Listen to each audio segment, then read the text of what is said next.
जय हिंद दोस्तों, यूपीएससी हिंदी में आप सभी का स्वागत है। कल हम लोगों ने मध्यकाल में ब्रज और अवधि का साहित्यिक भाषा के रूप में विकास है, ये जो दूसरा वाला टॉपिक है, इसमें हम लोगों ने अवधि का विकास देख लिया था साहित्यिक भाषा के रूप में। ब्रज का विकास हम लोग आज वाले लेक्चर में देखेंगे, ठीक है। एक जो है इसमें अवधि वाले में 1 या 2 प्रश्न रह गए थे, जैसे संत साहित्य में अवधि का योगदान, ठीक है। तो इस पे कंटेंट एक बार आपको समझा दिया गया था कि क्या इसका पर्सपेक्टिव है ना?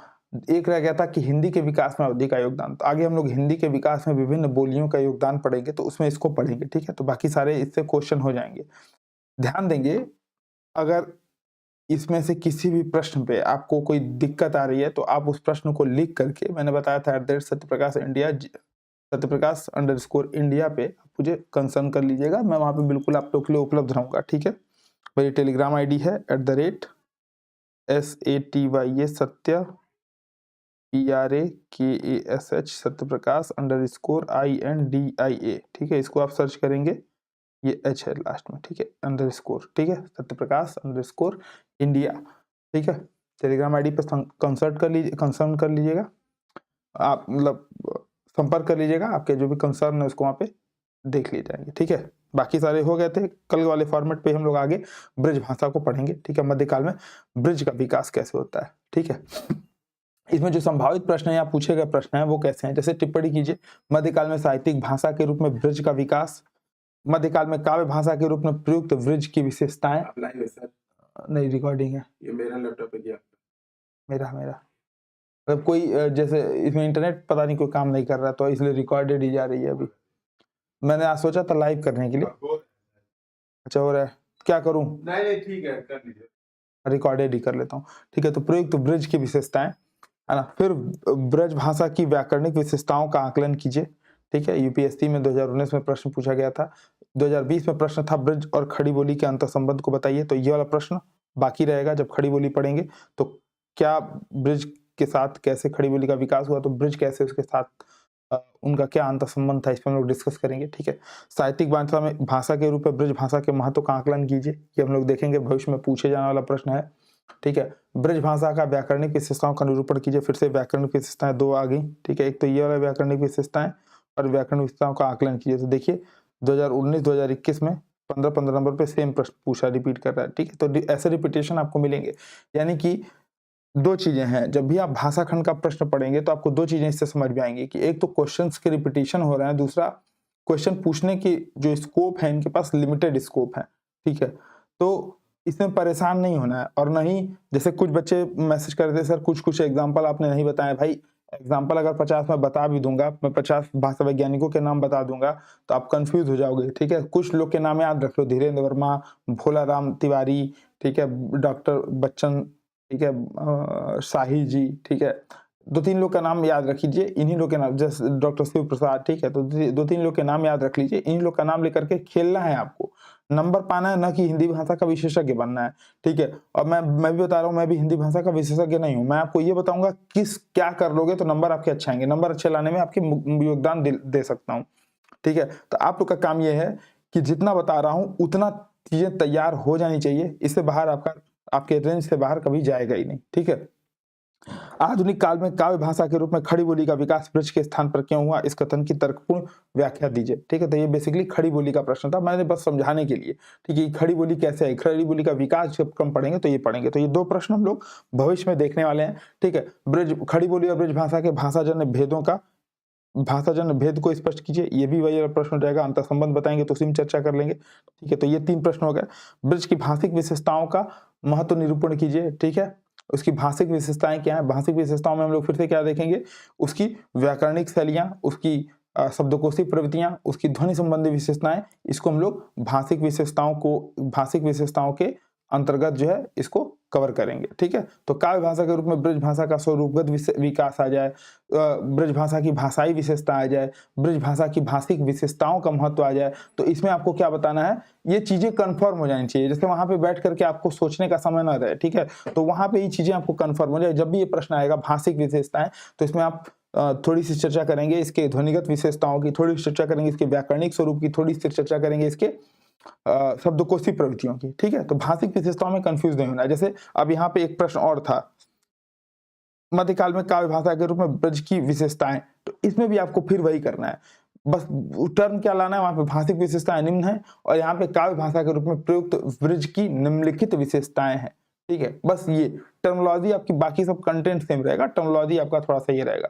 हाँ, यहाँ पे आपके पास थोड़ी सी उसकी शिल्पगत विशेषताओं का भी जो है काव्य भाषा के रूप में जो ब्रज का प्रयोग हुआ था वहां पे थोड़े से स्कोप रहता है। भाषिक विशेषताओं को पूछा है तो केवल आपको भाषिक विशेषताओं तक सीमित रहना है, जिसमें और फिर ये आपका जैसे मान लीजिए 15 नंबर में पूछा, 20 नंबर में पूछा या टिप्पणी करने के लिए पूछ दिया, तो तीनों का फिर आपका जो है स्ट्रेटजी यहाँ पे अलग होगी। 10 नंबर में पूछेगा तो बहुत ज्यादा आपके पास स्कोप रहेगा ही नहीं, 15 नंबर और 20 नंबर में आपके पास अच्छा खासा स्कोप रहेगा। ठीक है, एक प्रश्न बनता है काव्य भाषा के रूप में ब्रज के विकास का और मध्यकालीन तथा आधुनिक कालीन ब्रज भाषा के प्रमुख कवियों का नाम उल्लेख कीजिए। ठीक है, तो बेसिकली काव्य भाषा के रूप में ब्रज का विकास कैसे होता है, सूर्य काल में, सूर्य के काल में, फिर सूर्य पूर्व, सूर्य काल में और सूर्य के पश्चात, सूर्य के पश्चात तो रीति काल और आधुनिक काल। देखिए बोल रहा मध्यकालीन, तो मध्यकालीन में आपका फिर से सूर्य काल के बाद आपका रीतिकाल और रीतिकाल के बाद फिर एक आधुनिक कालीन जो ब्रज भाषा के कवि हैं जैसे आपके भारतेंदु वगैरह, तो इनकी चर्चा कर लेनी है, तो प्रमुख कवियों का नाम का उल्लेख करना है। ये आपका इजी प्रश्न था। ठीक है, फिर टिप्पणी करने को प्रश्न आ सकता है कि सूर्य की ब्रज भाषा, ठीक है, या सूर्य पूर्व ब्रज भाषा, ये थोड़ा सा टाइपिंग एरर है, दूर नहीं होगा, ये सूर होगा। ठीक है, सूर पश्चात ब्रज भाषा, है ना।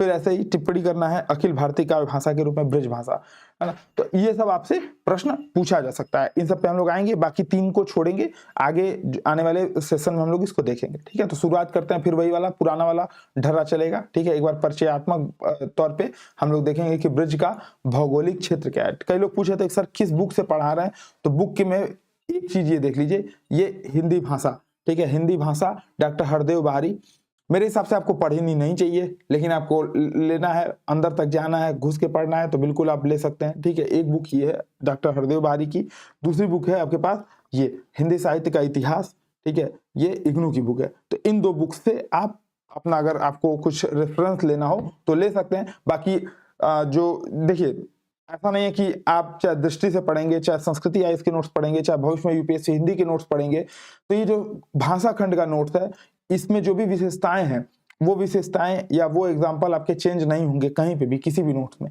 ठीक है, हिंदी साहित्य आप कहीं से भी पढ़ लेंगे, लगभग एग्जाम्पल्स जो आपके सेम रहेंगे। बस यही रहेगा, कोई इन बुक से कुछ चीज के एग्जाम्पल्स बढ़ा देगा, कोई घटा देगा। ठीक है, बाकी सारी चीजें आपकी लगभग सेम रहने वाली हैं। तो बिना परेशान हुए नंबर ज्यादा लाने के लिए पढ़े, ना कि इस तो बकैती में पढ़े कि कहाँ से पढ़ना है, क्या पढ़ना है, इन सब चीज पे। ठीक है,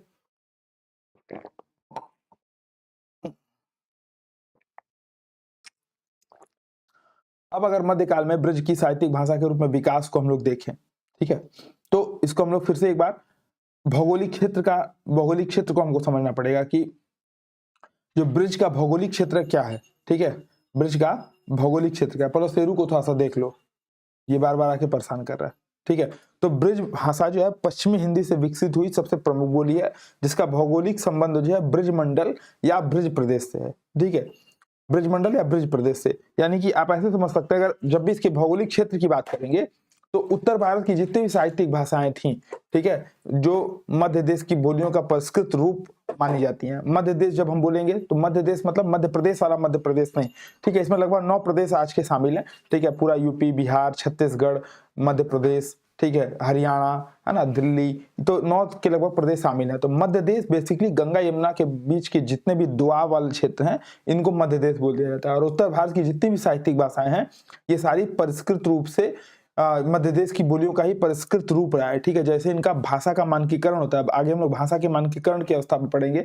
ठीक है, होता क्या है कि कई सारी भाषाएं एक साथ चल रही होती है, बोलियां बेसिकली, और उसमें से कभी क्या होता है कि कोई एक बोली राजनीतिक, सामाजिक, आर्थिक कारणों की वजह से महत्ता पा लेती है, तो वो क्या हो जाती है, धीरे धीरे मानकीकरण की तरफ आगे बढ़ने लगती है। ठीक है, तो उसी क्रम में अगर उत्तर भारत की जो सभी साहित्यिक भाषाएं हैं उसमें जो भी भाषा बनती है वो बोलियों का परिष्कृत रूप होता है। ठीक है, परिष्करण, भाषा का जब भी कोई बोली भाषा बनती है तो सबसे पहले वो बोली के रूप में जानी जाती है, मौखिक रूप में, फिर उसके बाद उसका विकास होता है ना, और विकास होने के साथ साथ वो अन्य बोलियों से बोलियों को वरीयता प्राप्त करती है और फिर भाषा का दर्जा ले लेती है। ठीक है, जो बात करें हम अगर अपभ्रंश ब्रज भाषा की, तो ब्रज भाषा भी सौरसेनी अपभ्रंश का जो सौरसेनी अपभ्रंश थी इसका बोली रूप ही है, ठीक है। यानी कि ब्रज क्षेत्र में जो जन बोलियां थी बेसिकली सौरसेनी अपभ्रंश, उसी को जब मानकीकृत हो गई, परिष्कृत हो गई तो ब्रज भाषा के रूप में आती है। तो 11वीं शताब्दी में मध्य देश की जन भाषा के रूप में ब्रज भाषा का विकास माना जाता है। फिर इसमें देखिए डॉक्टर वासुदेव शरण अग्रवाल का नाम आ गया। किसी का नाम 4-5 नाम याद रख लेना है, ठीक है। भोलानाथ तिवारी का, शाही जी का, सिंह साहब का, बच्चन सिंह का, ठीक है। वासुदेव शरण अग्रवाल का, डॉक्टर शिव प्रसाद का नाम आएगा। तो ये 2-3 नाम शिव प्रसाद सितारे हिंद वाले, सिर्फ वो नहीं, डॉक्टर शिव प्रसाद सितारे हिंद वाले नहीं, वो शिव प्रसाद सितारे हिंद थे, ये डॉक्टर शिव प्रसाद हैं, ठीक है। दोनों में अंतर है। तो वासुदेव शरण अग्रवाल इन्होंने क्या किया था, इनकी एक थ्योरी थी वासुदेव शरण अग्रवाल की, इसमें ये लोग सूरपूर्व ब्रज भाषा पे इन्होंने शोध किया था और उसमें इन्होंने बताया था कि हिंदी परिवार की जिस बोली को हम ब्रज भाषा के रूप से जानते हैं, ब्रज भाषा के नाम से जानते हैं, वो ब्रज मंडल या ब्रज प्रदेश की बोली है, जिसमें आज फिर भैया आज बहुत टाइपिंग एरर है, जिसमें आज ये वाले भूभाग आते हैं। कौन कौन से? ये उत्तर प्रदेश के अलीगढ़, मथुरा, आगरा, बुलंदशहर, एटा, मैनपुरी, बदाऊं, बरेली, ठीक है। इसके अलावा बात करें तो और अगल बगल का जो क्षेत्र जैसे हरियाणा का गुड़गांव, ठीक है, राजस्थान का भरतपुर, है ना, जयपुर का कुछ पूर्वी भाग, ठीक है। जब लोग डिंगल पिंगल करेंगे, किसी का प्रश्न था सर डिंगल पिंगल आपने नहीं कराया, हालांकि मैंने दिखा दिया था। और परेशान नहीं होना है, एक भी प्रश्न आपका पहले क्लास ओवर हो जाने दीजिए, हम लोग क्रमिक रूप से आगे बढ़ेंगे, ठीक है, फिर आगे इसको जोड़ते हुए चलेंगे, ठीक है। तो एक बार क्रमिक रूप से बढ़ने दीजिए, आपका नोट्स, आपका जो भी आपकी प्रिपरेशन है, एक एक चीज पूरी कराई जाएगी, आप उसके लिए एकदम निश्चिंत रहिए, ठीक है। तो राजस्थान के भरतपुर, जयपुर का पूर्वी भाग, धौलपुर है, करौली है, इन सब एरियाज में, मध्य प्रदेश का ग्वालियर का पश्चिमी भाग, ठीक है, ये जो क्षेत्र है इसमें इसको हम लोग ब्रज मंडल या ब्रज प्रदेश बोल देते हैं, क्योंकि यहाँ पे ब्रज भाषा एक प्रमुख भाषा के तौर पे मान्यता पाती है, ठीक है। बात करेंगे अगर कन्नौजी की, तो कन्नौजी जो है वो ब्रज का पूर्वी रूप है, ठीक है। और बुंदेली तो ये दक्षिणी रूप है, यानी कि दक्षिण में जो बुंदेली बोली जाती है ब्रज भाषा, ब्रज प्रदेश में, वो बेसिकली बुंदेली नाम से जानी जाती है। और जो ब्रज प्रदेश की पूर्वी में जो बोली जाती है उसको कन्नौजी बोल दिया जाता है, ठीक है। अगर इसको भी हम लोग ब्रज प्रदेश में शामिल कर लेंगे तो क्षेत्र और विस्तृत हो जाएगा। अगर काव्य भाषा के रूप में इसका तीव्र विकास हम लोग देखेंगे तो भक्ति काल के उत्तरार्ध में आपको मिलता है, जब सूरदास इसमें आते हैं, ठीक है। तो सूरदास को हमेशा क्या करना, जब भी उत्तर लिखेंगे तो सूरदास को टर्निंग पॉइंट बताएंगे, और सूर पूर्व, सूर पश्चात, इन सब चीजों में हम जो है ब्रज भाषा के विकास को देखेंगे। आपकी सुविधा के लिए यहाँ पे ब्रज भाषा के विकास को 3 की जगह 4 चरणों में बांटा गया है। जैसे सूरपूर्व, सूरदास का युग, तो सूरदास टर्निंग पॉइंट थे, फिर रीतिकाल और रीतिकाल पश्चात। तो सूरकाल पश्चात को 2 भागों में बांटा गया, रीतिकाल और रीतिकाल पश्चात युग या आधुनिक, ठीक है। इसको आधुनिक काल के संदर्भ में भी देख सकते हैं, ठीक। अब बात करेंगे सूर पूर्व युग की जो ब्रज भाषा है, ठीक है। देखिए इसमें फिर डॉक्टर शिव प्रसाद सिंह का नाम आ गया, ठीक है। तो सबसे बड़ी बात क्या है कि जो ब्रज भाषा का विकास होता है, इसके पीछे ऐसा नहीं है, मैंने एक दिन आपको समझाया था कि जब भी कोई भाषा बनती है तो उस भाषा के बनने में सैकड़ों वर्षों की परंपरा छिपी होती है, और इस परंपरा के विकास में तमाम चीजें, उसमें कुछ चीजें आती हैं, कुछ चीजें वहां से एडिशन मतलब जुड़ती हैं, कुछ चीजें वहां से घटती हैं, ठीक है। तो इस परंपरा के विकास में भी, ब्रज के विकास में भी, जो आर्य बोलियां थी, अनार्य बोलियां थी, कोल बोलियां थी, द्रविड़ बोलियां थी, और न जाने कितने प्रभाव इसमें घुले मिले, ठीक है। तो डॉक्टर शिव प्रसाद सितारे हिंद भी ब्रज भाषा पे शोध किया था इन्होंने, और इन्होंने बताया था कि जो आर्य भाषा है, आर्य भाषा को प्राचीन से नवीन तक विकसित होने में जितने सोपान पार करने पड़े, उसमें कुछ न कुछ विशेषताएं जुड़ती गई और कुछ न कुछ विशेषताएं हटती गई। तो जुड़ने और हटने के क्रम में जो बोलियां हैं वो क्या हुई, परिष्कृत हुई, ठीक है। और फिर 1000 ईस्वी के आसपास सौरसेनी अपभ्रंश की जो पृष्ठभूमि है, उसी में ब्रज भाषा का उदय होता है, ठीक है। तो 2 चीज ध्यान देंगे कि सौरसेनी अपभ्रंश, जब भी ब्रज भाषा के संदर्भ में भूमिका लिखेंगे तो सौरसेनी अपभ्रंश का जरूर जिक्र करेंगे, ठीक है। 2-3 चीजें और मैं ब्रज भाषा के बारे में बता देता हूं। जैसे ब्रज भाषा में गे पदों का प्रचलन 12वीं 13वीं शताब्दी से ही प्रारंभ हो गया था, ठीक है। गाए जाने वाले पद 12वीं 13वीं शताब्दी से ही आपको ब्रज भाषा में मिलना शुरू हो जाता है। जैसे खुसरो रैन सुहाग की जागी पी के संग, तन मेरो मन पीऊ को दो भय एक संग, ठीक है। ये गाया जा सकता है। गे पद का मतलब गाए जाने वाले पद, ठीक है। मेरा मुझसे श्रृंगार करावत, आगे बैठ के मान बढ़ावत, वासे चिकन ना को दीसा, का सकी साजन ना सकी सीसा, ठीक है। एक है रात गए फिर आवत है, ऐसे करके है ना, का सकी साजन ना सकी चंदा, ऐसे करके थोड़ा सा भूल रहा है ना। तो ये चीजें थी। तो ये पदों का प्रचलन 12वीं 13वीं शताब्दी में ही मिलता है, ठीक है। और आज भी हम लोग सूरदास को जब याद करते हैं तो फिर वही मैया कबहू बढ़ेगी चोटी, कितनी देर में दूध पियत भैया बहू है छोटी, ठीक है। या फिर गुटरून चले रेन तन मंडित मुख दधि लेप किए, ठीक है। ये जितने भी थे, है ना, उधो मोई ब्रज विसरत नाही, गोकुल वृंदावन वन उपवन सगन कुंज की छाई। तो जो भी ब्रज भाषा है ये पदों के कारण प्रशंसा पाती है। और सूरदास का इसमें बहुत ज्यादा योगदान रहा है। लेकिन ऐसा नहीं था कि सूरदास ने इसकी परंपरा को शुरू की थी। सूरपूर परंपरा में ब्रज भाषा में गेय पदों का प्रचलन 12वीं 13वीं शताब्दी से ही प्रारंभ हो गया था, ठीक है। और प्रारंभ में सामंती दरबारों में संगीत को सम्मान किया जाता था और संगीत के गायन के लिए गेय पदों की रचना अनुकूल और सहज होती थी। तो इसलिए जो ध्रुपद गायन होता था उसमें भी ब्रज भाषा का ही प्रयोग रहता है। ध्रुपद गायन में तो एक बार देख लो भाई, ध्रुपद गायन में भी ब्रज भाषा का प्रयोग होता है, ठीक है। तो इस चीज को भी आप कोट कर सकते हैं, है ना। अगर महत्व पूछेगा तो देखिए दो चीजें हैं, सारा कंटेंट आपका इसी में से आपको लिखना है, ठीक है। अब जो प्रश्न की डिमांड रहेगी उसी प्रश्न के हिसाब से लिख लेंगे, ठीक है।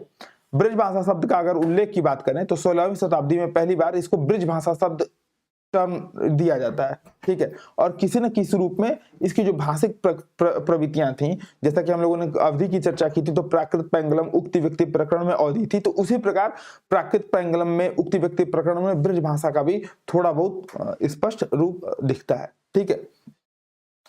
जैसे विकास का जो भी चरण होता है तो उसमें आधुनिक बोलियां क्या करती हैं, पुरानी हिंदी से विकसित हो रही थी। इसी प्रकार ब्रज भाषा भी पुरानी हिंदी से थोड़ी सी आगे पढ़ती है। जैसे पृथ्वीराज रासो का कुछ अंशों की बात करें तो उसमें भी ब्रज भाषा से मिलती जुलती आपको प्रतीत होगी, ठीक है। पहले उनका एक शोध था, नाम मुझे भूल है, डॉक्टर धीरेन्द्र वर्मा का, डॉक्टर धीरेन्द्र वर्मा, ठीक है। डॉक्टर धीरेन्द्र वर्मा का शोध था। तो डॉक्टर धीरेन्द्र वर्मा ने स्पष्ट किया कि जो पृथ्वीराज रासो है ये ब्रज भाषा से मिलती जुलती नहीं बल्कि ब्रज भाषा में ही लिखी गई है, ठीक है। जैसे ब्रज भाषा की आरंभिक जो मिश्रित रूप है वो आपको जलंधर नाथ के रचित पद में भी मिल जाएगा। जैसे जोगी सोई जानिए जगते रहे उदास, तत् निरंजन पाइए कह मच्छंदर नाथ, ठीक है। तो ये सब आप एग्जाम्पल वहां पे डाल सकते हैं, ठीक है। तो एग्जाम्पल वगैरह भी साथ के साथ देखते चलिएगा।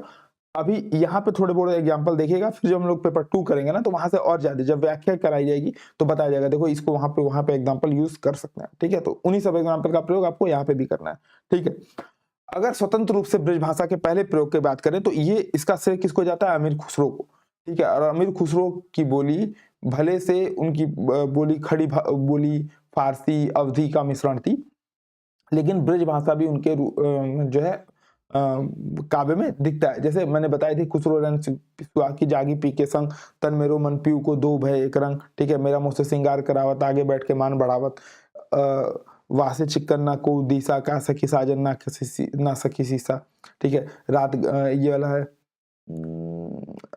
रात गए फिर जावत है का सखी साजन ना सखी चंदा, ठीक है। एक ऐसे है बहुत अच्छा, मुंह पे ये है लेकिन भूल रहा है भाई।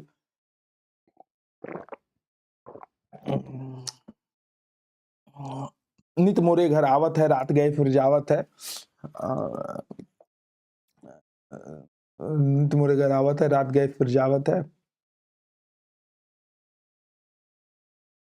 का सखी साजन ना सखी चंदा, हाँ फसत अमावस गोरी के फंदा का सखी साजन ना सखी चंदा, देखो याद आ गया, ठीक है। तो हम लोग को ये भूलता है, ऐसा नहीं है। एग्जाम्पल आप जितना लिखेंगे जितना प्रैक्टिस करेंगे उतने ज्यादा आपको याद आएंगे। जैसे एक लोग का प्रश्न था, सर एग्जाम्पल कैसे याद होंगे, तो एग्जाम्पल याद करने का यही तरीका है कि आप उसको बार बार पढ़िए रटिए, अपने आप याद आ जाएगा, ठीक है।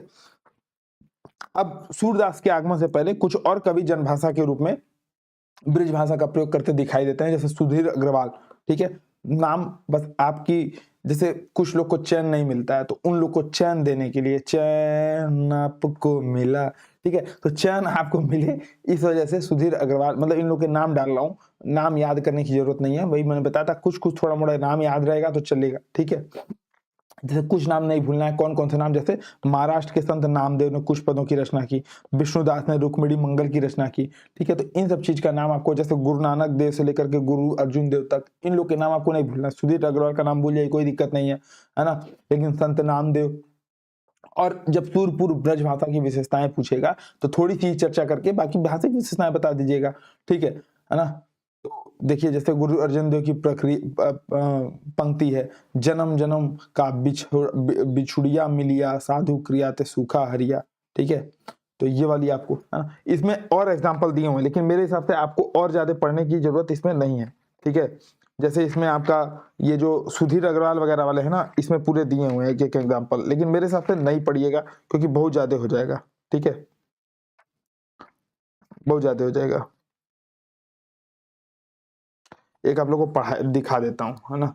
रुक्मिणी मंगल प्रद्युम्न चरित, ठीक है, रुक्मिणी का विलाप है, ठीक है। की मंझ पुरुष बिछोहु नारी, की दव घाली वर्ण मझारी, की मई लोग तेल घृत हरियों, पुत संताप कवण गुड़ परियों, ठीक है।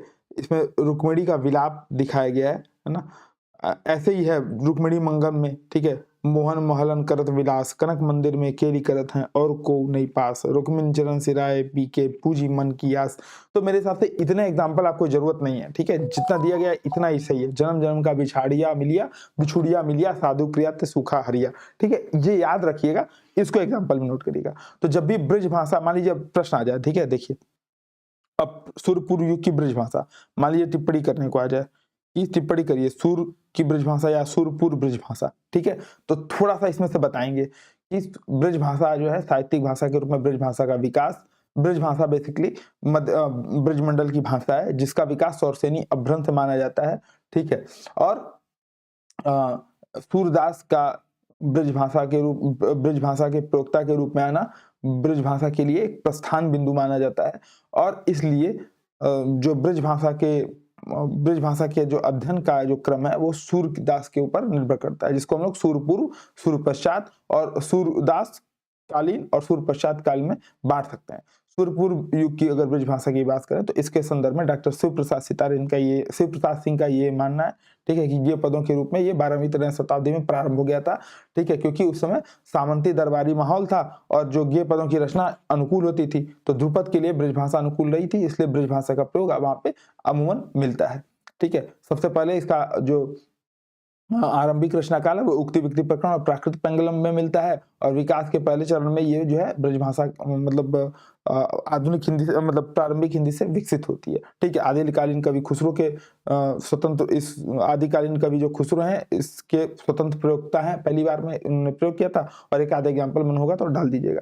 सूर्य आगमन से पूर्व कुछ और कवि जैसे महाराष्ट्र के संत नामदेव, विष्णुदास, अर्जुन देव, इन सब का नाम आप डाल सकते हैं, और फिर वहां पे बता देंगे थोड़ी सी उसकी भाषिक विशेषता, ठीक है। भाषिक विशेषता में क्या बताएंगे, संज्ञा बोल रहा हूँ, ध्वनि विशेषताएं, कुछ व्याकरणिक विशेषताएं और अंत में शब्दकोशी प्रवृत्तियां। तो थोड़ा थोड़ा बस आपको लिखना है ना, तो दोनों साथ साथ। अच्छा एक काम और करता हूँ, अभी सूरदास का युग बता देता हूँ, फिर ऐसे करके देखिए धीरे धीरे ये सारी चीजें आपको मिल जाएंगी। लिखना नहीं है, ये क्या हो गया भाई, बहुत आज टाइपिंग एरर बहुत ज्यादा है, ठीक है। तो जो भी है देखिए सूरपूर्व युगीन ब्रज भाषा की भाषाई विशेषताएं, ठीक है। तो अभी हम लोग इसको आगे भी कर लेंगे, है ना, बस आपको मटेरियल मिल जाएगा, इसी के हिसाब से आपको सब चीजें घोलनी है ना। तो परेशान मत होइएगा, ये मत बोलिएगा कि सर क्या पढ़ा ना, समझ ही नहीं आ रहा कुछ, है ना। सारी चीज आपको मिलेंगी, एकदम परेशान मत होइए। अब देख लेते हैं सूरदास के युग की बात करेंगे, ठीक है।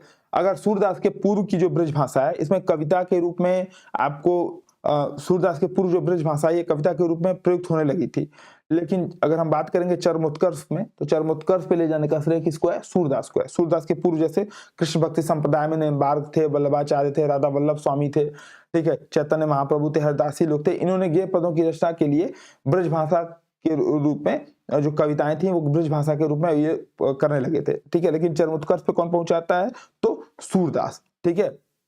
जो भाषा वैज्ञानिक हैं उनका ये मानना है कि जिस समय वल्लभाचार्य ब्रज जाकर के गोकुल और गोवर्धन को अपना केंद्र बनाने का निश्चय कर लेते हैं, ये सुयोग जो है वो ब्रज भाषा को महत्वपूर्ण मतलब महत्ता दिलाने में महत्वपूर्ण भूमिका निभाता है। जैसे वल्लभाचार्य के पुत्र थे विट्ठलनाथ, और इन्होंने अष्टछाप की स्थापना की थी। तो एक जो है इस पे प्रश्न और बन सकता है, अष्टछाप पे टिप्पणी, ठीक है। हालांकि ये पेपर 2 में पूछेगा लेकिन ठीक है ना, अष्टछाप पे भी टिप्पणी इसमें पूछ सकता है, ठीक है। तो अष्टछाप की स्थापना की। उसमें सूरदास के साथ साथ 7 अन्य कवि थे, ठीक है, छी स्वामी, गोवर्धन दास, कई लोग थे, है ना। उन्होंने क्या किया, ठीक है, नंद दास, ठीक है, तो उन्होंने क्या किया कि अष्टछाप की स्थापना। ये लोग करते क्या थे, मंदिरों में कृष्ण भक्ति के गायन करते थे और उस गायन में इन पदों की रचना करते थे और गायन शाम को बैठ करके हर समय, जैसे 6 समय आरती होती थी, भोग आरती, राग आरती, ठीक है, भगवान जैसे हमारे यहाँ जो सनातन परंपरा है उसमें भगवान को भी जीवित व्यक्तित्व माना जाता है, ठीक है। आप देखेंगे कि जो भी भगवान होते हैं सनातन परंपरा में, उनको जीवित व्यक्तित्व का दर्जा देने के कारण केस वगैरह भी वो लड़ते हैं, है ना। और उनकी जो आरती होती है वो 6 टाइम होती है कम से कम, ठीक है, जिसमें सुबह सवेरे उनको जगाने के लिए आरती होगी, फिर दोपहर में सुलाने के लिए आरती होगी, फिर शाम में संध्या के पूर्व आरती होगी, ठीक है, 3-4 बजे के लगभग, फिर संध्या आरती होगी, फिर रात्रि में मतलब शाम में आरती होगी, शाम नहीं, संध्या के रात्रि के पूर्व आरती, फिर अंत में एक शयन आरती होगी। तो ऐसे करके 6 टाइम आरती होती है। तो इन 6 टाइम पे सूरदास लोग का, इन लोग का, जैसे वहाँ पे ब्रज क्षेत्र में 8 टाइम भी आरती होती है, तो 8 का ड्यूटी लगता था कि भाई इस टाइम की आरती के पद आपको लिखना है, इस टाइम की आरती के पद आपको लिखना है। तो ऐसे करके ये लोग आरती के लिए पद लिखते थे, है ना। तो सूरदास ने खुद जो है ब्रज भाषा में लगभग 1.25 लाख पदों की रचना की। और सूर की भाषा का महत्व इस बात में है कि सबसे बड़ी बात क्या है कि भाषा जो है वहाँ पे आम बोलचाल वाली भाषा नहीं है, बल्कि काव्य भाषा के रूप में जो ब्रज भाषा का विकास है वो आरंभिक रूप में है ना। और आरंभिक रूप में होने के बावजूद भी जन भाषा की जगह वो चरम रूप से सफल भाषा के रूप में जो वास्तविक ब्रज भाषा है वो वहां पे आपको दिखता है। इसीलिए आचार्य शुक्ल जो कि तुलसीदास के फैन थे, उन्होंने सूरदास में भी बोला था कि चलती हुई ब्रज भाषा में सबसे पहली जो साहित्यिक कृति है इन्हीं की मिलती है, जो अपनी पूर्णता के कारण आश्चर्य में डाल देती है, ठीक है, कि कैसे इतनी पूर्ण हो सकती है, ठीक है। सुर की भाषा सिर्फ आरंभिकता की दृष्टि से नहीं बल्कि अन्य दृष्टि से, गुणवत्ता की दृष्टि से भी सफल रही थी, ठीक है। जैसे फिर आचार्य शुक्ल का कथन आता है कि यह रचना इतनी प्रगल्भ और कलापूर्ण है कि आगे आने वाले कवियों के श्रृंगार और वात्सल्य की उक्तियां सूर की जूठी सी जान पड़ती हैं, कि जो भी सब लिखा गया सब सूर नहीं लिखा, आगे केवल उनको सूर का मतलब जो बचा कुचा वही लोग चला रहे हैं।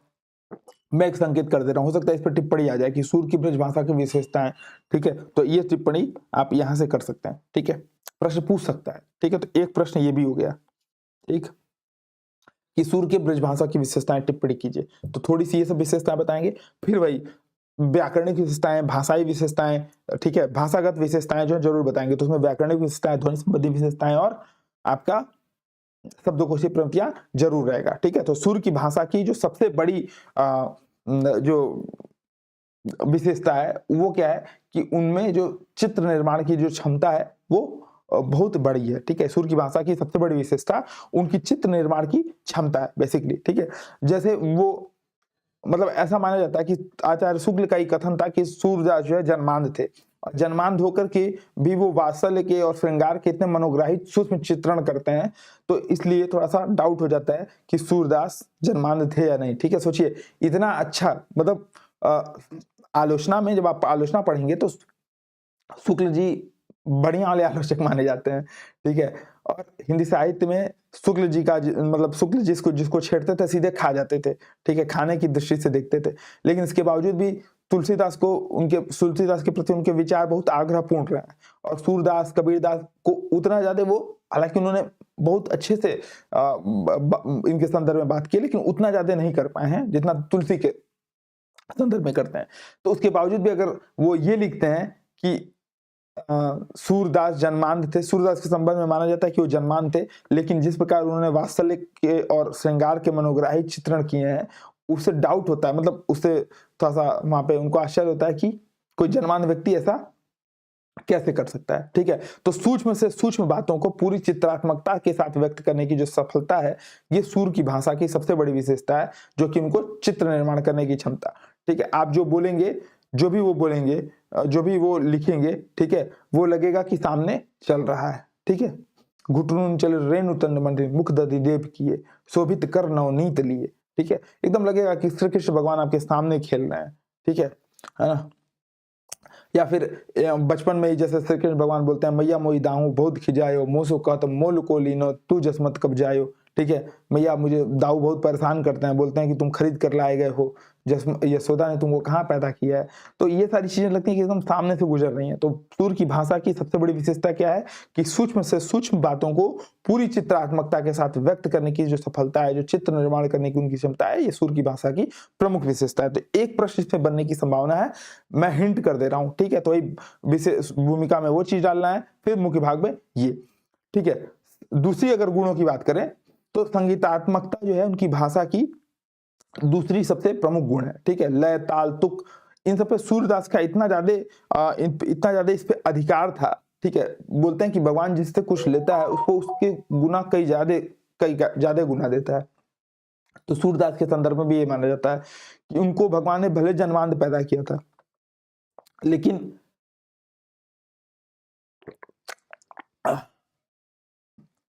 आज जो गला बहुत ज्यादा सूख रहा है, मैं एक मिनट थोड़ा सा मैसेज कर दूं।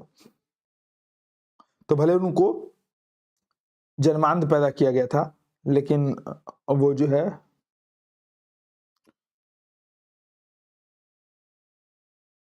चल दे दो,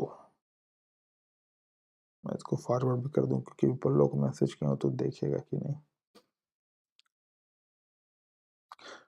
ठीक है। तो वो भले जन्मांध पैदा हुए थे, लेकिन उनकी जो संगीतात्मकता थी, जो लय ताल तुक था, उस पर जो उनकी पकड़ थी, जो उनका अधिकार था, वो क्या करता है कि उनकी सारी कविताओं को बहुत स्वाभाविकता के साथ ज्ञता के गुण उनको प्रदान करता है, उनकी कविताओं को प्रदान करता है, ठीक है। इस पे भी शुक्ल जी का एक आ रहा है स्टेटमेंट, ठीक है। जैसे शुक्ल जी ने इन पे, भाई जो जिसका विरोध करेगा थोड़ा सा उस पर मतलब बढ़िया से शोध करेगा, ठीक है, ऐसे नहीं सिरे से खारिज कर देगा। तो संगीतात्मकता जो उनकी प्रमुख गुण है, इसमें माना जाता है कि सूर की जो ब्रज भाषा है उसमें 3 शैलियों का प्रयोग सूर ने किया है, ठीक है। पहला तत्समी शैली, ठीक है, तत्समी शैली की ब्रज भाषा का प्रयोग, ठीक है। दूसरा मुहावरों लोकोक्तियों का प्रयोग, मुहावरों एंड लोकोक्तियों का प्रयोग,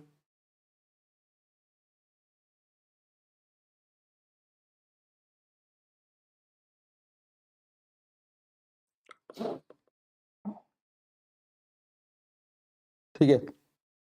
और तीसरा जो वाग्विदग्धता का जो शैली है, ठीक है,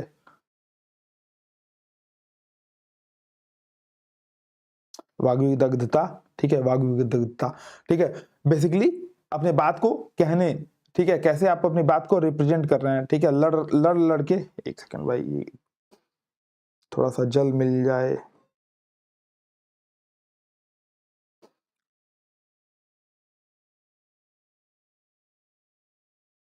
ठीक है, बातूनी है ना, पल्लव थोड़ा सा जल दे दो यार, ये सेव प्रधान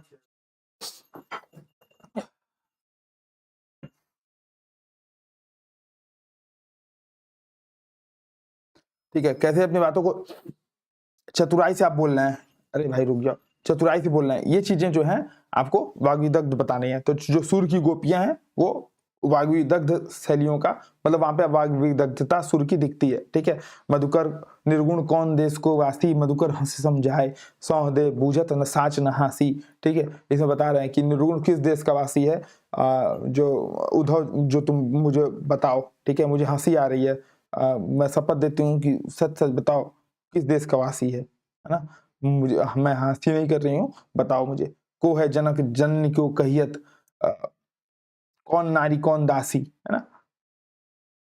तो ये, इसके अलावा तो वाग्विदग्धता की जो शैली सूरदास ने विकसित की थी, ठीक है, इससे क्या हुआ कि ब्रज भाषा को एक नए तेवर, वहां पे ब्रज भाषा में एक नया तेवर जन्म लेता है, ठीक है।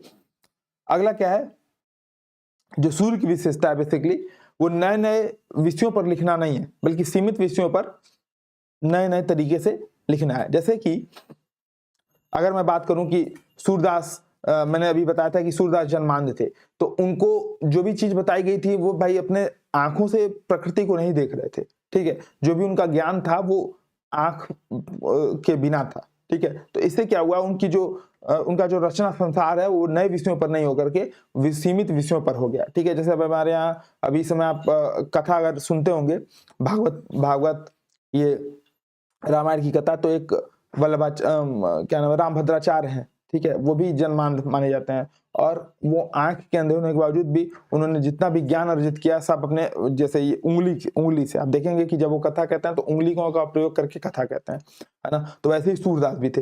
तो उससे क्या हुआ कि उनके जो विशेष क्षेत्र थे वो सीमित हो गए, है ना। लेकिन सीमित विषयों पर वो नए नए तरीके से लिखते थे। जैसे उनको जो भागवत की जो कहानी है वो उन्होंने वल्लभाचार्य से दीक्षा में लिया था, ठीक है। और उस भागवत की कहानी में, भाई भागवत में कहानी थोड़ी बदल जाएगा, तो उसी कहानी को रोज रोज सुनना, लेकिन उसी कहानी को रोज रोज सुनने के बावजूद नए नए तरीके से लिखना। तो नए नए विषयों पर नहीं बल्कि सीमित विषयों पर नए नए तरीकों से लिखना सूरदास की एक आदत रही है, ठीक है। और इस पे कभी कभी ऐसा भी हो जाता था कि सुर को उपमा देने की यहाँ पे झक चढ़ जाती, तो फिर सूरदास का एक इसमें शुक्ल जी का एक इसमें कथन आता है कि सुर को उपमा देने की झक से चढ़ जाती है और उपमा पे उपमा, उत्प्रेक्षा पे उत्प्रेक्षा, अलंकार पे अलंकार फेंकते चले जाते हैं, ठीक है। तो इस वजह से क्या हो जाता है कि सुर की जो कविताएं हैं वो अपने आप में अनुपम हो जाती हैं। भाई इसको थोड़ा सा देख लो, वीडियो बन रहा है यहाँ पे, ठीक है। तो सूरदास, अच्छा, सूरदास के काल में ऐसा नहीं था कि सूरदास ही लिख रहे थे, तो सूरदास के साथ साथ अष्टछाप के अन्य कवि भी यहाँ पे छीत स्वामी, गोविंद दास, परमानंद दास, कुंभन दास, ये लोग भी काम कर रहे थे, ठीक है। तो कुछ नहीं तो ये वाला तो जरूर याद रखिएगा कि संतन को कहाँ सीकरी सो काम, आवत जात पनैया टूटी बिछड़ गए हरे नाम, ठीक है, कुंभन दास, है ना। तो सूरदास के साथ परमानंद दास, नंद दास, कुंभन दास, तीन ऐसे कवि थे जिनकी भाषा अत्यंत विकसित और प्रभावशाली थी। तो इसमें से कम दो लोग की चर्चा आप कर सकते हैं, जैसे परमानंद दास। अच्छा, इसमें जैसे मान लीजिए मैंने कुंभन दास के बारे में नहीं बताया, तो कुंभन दास के बारे में क्या बताएंगे कि कुंभन दास की ब्रज भाषा अत्यंत भावप्रवण थी, ठीक है। अपनी बातों को, अपनी अनुभूतियों को इस प्रकार बोलते थे कि सामने वाले को मनोग्राही और श्रृंगारिक चित्र खींचे जा सके। इन्होंने भी श्री कृष्ण के वात्सल्य वर्णन का बखूबी वर्णन किया है और किसी भी मामले में वो सूरदास से कम नहीं है, ठीक है।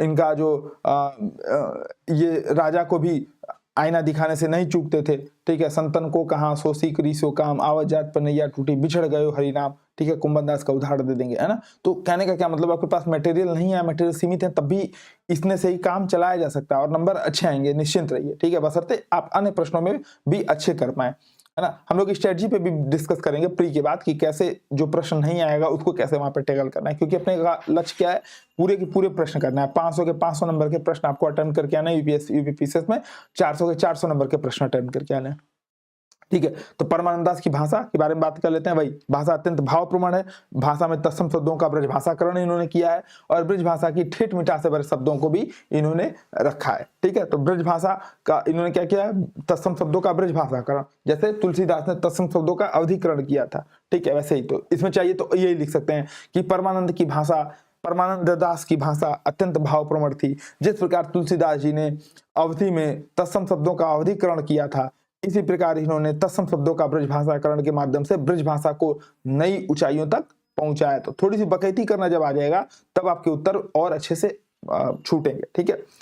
तो इनकी ब्रज भाषा में ठेठ ब्रज भाषा का भी झलक दिखता है, ठीक है। जैसे मटुकिया, लकुटिया, अचरा, इन शब्दों का प्रयोग है, ठीक है। जैसे मोहन वह क्यों प्रीति विचारी, कह सुन समझत उर अंतर, दुख लागत है भारी, ठीक है। तो प्रीति, है ना, उर, ये क्या है बेसिकली, उर मतलब हृदय, है ना।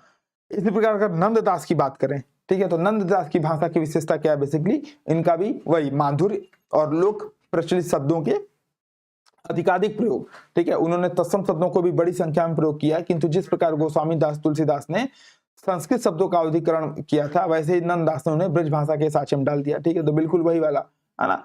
बस इन्होंने क्या किया है, देखिए दोनों चीजें एक साथ हैं। तो नंददास और जो परमानंद दास है, ऐसे ही जो एक और थे कुंभन दास, तीनों की लगभग भाषा एक जैसी थी, ठीक है। तो एकदम आराम से आप लिखिए, ठीक है। एक एग्जांपल देखिए, जैसे योग के लिए जोग, सूक्ष्म के लिए सूक्ष्म इत्यादि इन शब्दों का प्रयोग, ठीक है। जैसे जो उनके गुण नाही और गुण बहे कहाँ थे, बीज बिना तरु जमे मोहि तुम कहो कहाँ थे, ठीक है। तो दोनों का लगभग सेम है, ठीक है। अच्छा, जब सूरदास की ब्रज भाषा का जिक्र करेंगे, सूरदास युगीन ब्रज भाषा का जिक्र करेंगे, तो उस समय ब्रज प्रदेश में जो अष्टछाप के कवि थे, उनके अलावा जो अष्टछाप से संबंधित नहीं भी थे लेकिन कृष्ण भक्ति काव्य की रचना कर रहे थे, उनकी भी थोड़ी सी चर्चा कर लेंगे, जैसे मीरा, रहीम और रस खान। तो जब भी ये अगर प्रश्न आ जाएगा सूरदास के युग ब्रज भाषा पे टिप्पणी करने के लिए, तो आपके पास मटेरियल भर पड़े हैं, ठीक है। जैसे सूरदास की चर्चा कर लीजिए आप आराम से, इसमें पूरा निबंध 600-700 शब्दों में लिख सकते हैं, आपको 200-250 शब्दों में लिखना है ना। मटेरियल आपके पास इतने ज्यादा हैं, कैसे लिखोगे, ठीक है। तो ये लिख करके दिखाना है, ये क्वेश्चन लिख करके दिखाना है सूरदास के ये वाला, ठीक है। मैंने हिंट कर दिया, बता दिया, आराम से आप लोग लिख लोगे, ठीक है। सूर की ब्रज भाषा, ठीक है। या आप ऐसे लिख सकते हैं कि सूरदास ने सूरयुगीन ब्रज भाषा अपने कलात्मकता, श्रृंगारिकता और अपने वागवदत्तता, ठीक है, के कारण मशहूर रही है। विवेचन कीजिए, युक्त युक्त विवेचन कीजिए, ठीक है। तो ये सब चीजें आप बताएंगे, ठीक है। ये चीजें बताइएगा आप लोग, मतलब उत्तर लिख करके इसको दिखाइएगा, ठीक है।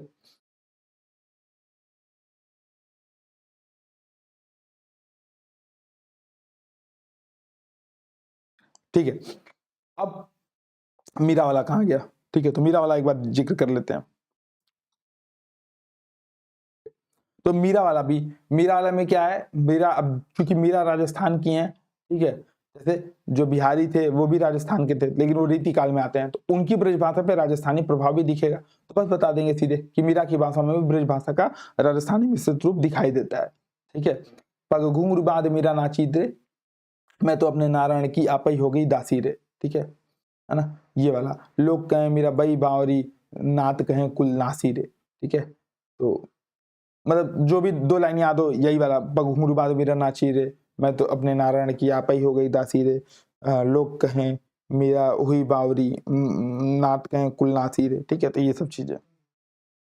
फिर रहीम की भाषा देखेंगे तो उनकी भी भाषा जो है वो ठोस ब्रज भाषा है, ठीक है, स्वच्छ प्रवाहमयी ब्रज भाषा है। इसमें भी गेयता जैसे गुण है। अच्छा, जब मैंने पहली बार जब मैं मेंस लिख रहा था तो उस समय मुझे कबीर, जैसे मैं जब छोटा था तो कबीर दास के जो दोहे थे, ठीक है, गा गा के, जैसे वो बचपन मतलब शुरुआत सुबह ही गाया जाता था, कबीरा खड़ा बाजार में मांगे सबकी खैर। तो ये वाला जो लाइन था ना, तो ऐसे करके हमको बहुत ज्यादा कंफ्यूजन होता था। तो ये वाला जो है, अब इसमें मैंने क्या लिखा था, कबीरा पानी राखिए बिन पानी सब सुन, पानी गए न उबरे मोती मानस चुन, ठीक है। तो इसमें रहीम दास थे, रहीमन पानी राखिए, बार बार कंफ्यूजन होता था, ठीक है।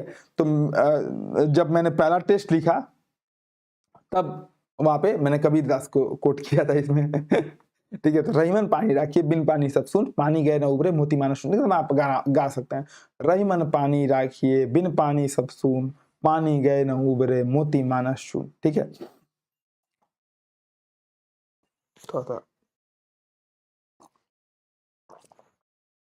ठीक है, तो इनकी आपने चर्चा कर ली, है ना। मीरा की चर्चा हो गई, रहीम की चर्चा हो गई, थोड़ी सी रस खान की भी चर्चा कर सकते हैं, ठीक है। रस खान, है ना। सूरदास के समय में कृष्ण भक्ति काव्य धारा के साथ साथ राम भक्ति काव्य धारा में भी कुछ मात्रा में ब्रज भाषा के प्रयोग हो रहे थे, जैसे मैंने कल चर्चा की थी, ठीक है। तुलसीदास की कवितावली, है ना, राम भक्ति काव्य धारा भले अवधि में लिखी गई थी, लेकिन तुलसी जैसे रचनाकारों ने कुछ रचनाएं ब्रज भाषा में की। और सबसे बड़ी बात क्या है कि तुलसी की जितना अधिकार, जो तुलसीदास का जितना अधिकार अवधि पर था, उतना ही ब्रज भाषा पे था, ठीक है। और सूर की तुलना में, ये फिर टाइपिंग एरर है, ब्रज भाषा में तत्समता की मात्रा उनकी अधिक थी। जाहिर सी बात है, वो संस्कृत के विद्वान थे। पीछे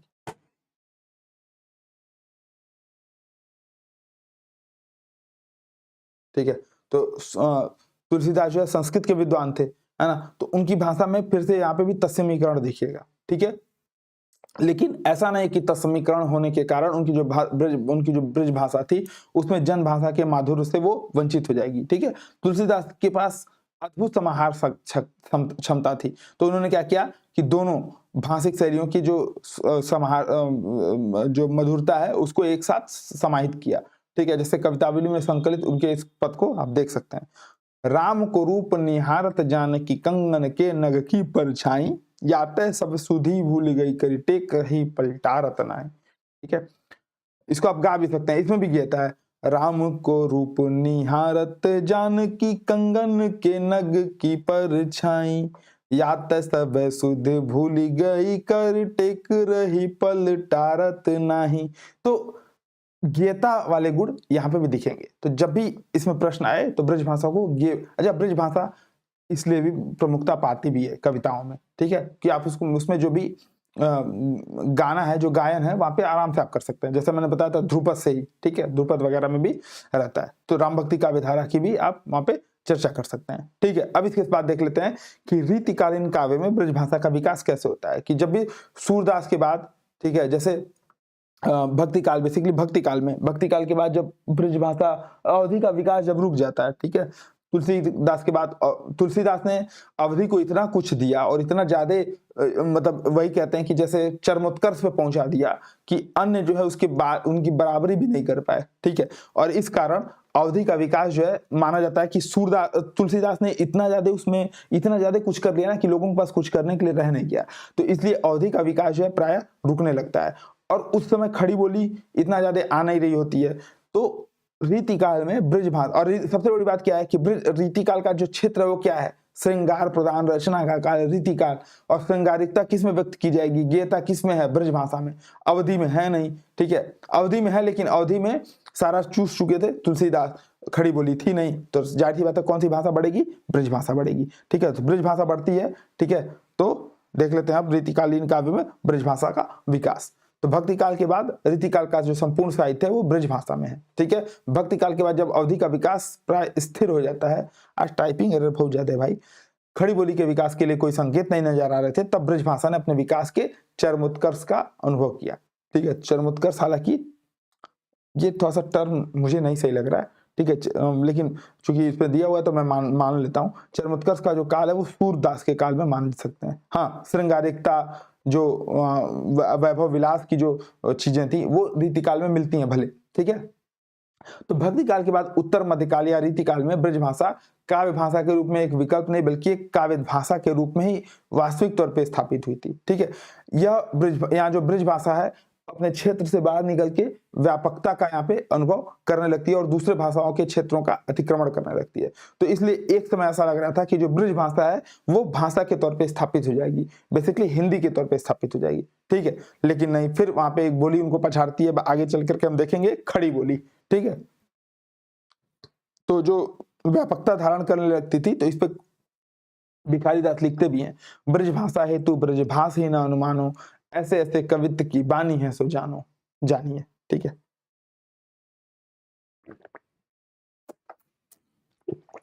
अच्छा, जो भक्ति काल था, तो भक्ति काल में ही जो ब्रज भाषा का जो विषय क्षेत्र था ये लगभग सीमित हो चुका था। जैसे उसमें श्रृंगार का वर्णन होगा, उसमें वात्सल्य जैसे कोमलतम भावों का संप्रेषण होगा, और इस क्षमता के कारण विषय क्षेत्र का सीमित हो जाना, ठीक है, ये जैसे अवधि का संबंध क्या था, नैतिकता और लोक मंगल। ठीक है, जो रामचरितमानस है वो लोक मंगल का काव्य है, तुलसी का जो साहित्य है वो लोक मंगल का साहित्य है। तो वैसे ही अवधि का जैसे संबंध नैतिकता और लोक मंगल से हो गया था, उसी प्रकार ब्रज भाषा जो है वो सौंदर्य और श्रृंगार के लिए रूढ़ हो गया था, सौंदर्य, श्रृंगार, वात्सल्य वर्णन। ठीक है, और मैंने अभी जैसा चर्चा की कि रीतिकाल के आरंभ से लेकर अंत तक जो श्रृंगार पक्ष जो है रीतिकाल में प्रबल रहा। ठीक है, इस वजह से ब्रज भाषा का ये केंद्रीय काल बनकर के उभरता है। ठीक है,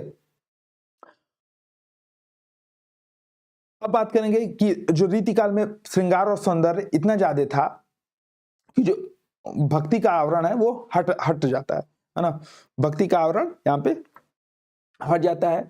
और ब्रज भाषा में जो रीतिकाल में जो ब्रज भाषा है वो गहरे कलात्मक विवेक यहाँ पे उसमें ब्रज भाषा के साथ जोड़ते हैं। और जैसा कि आप लोगों ने देखा होगा, पढ़ा होगा कि दरबारी माहौल था, सामंती काल था। ठीक है, और उस काल में नित्य नए प्रयोगों के माध्यम से पैसे के लिए नहीं, हम लोग धनार्जन के लिए जो कवि लोग थे, ये राजाओं को रोज नए नए प्रयोग के माध्यम से जो इसमें संभावना तलाशते थे कि आज क्या ब्रज भाषा में उनको ऐसा सुना है, आज क्या ऐसा सुना है राजा को कि राजा खुश होकर के अपने कोष खोलें।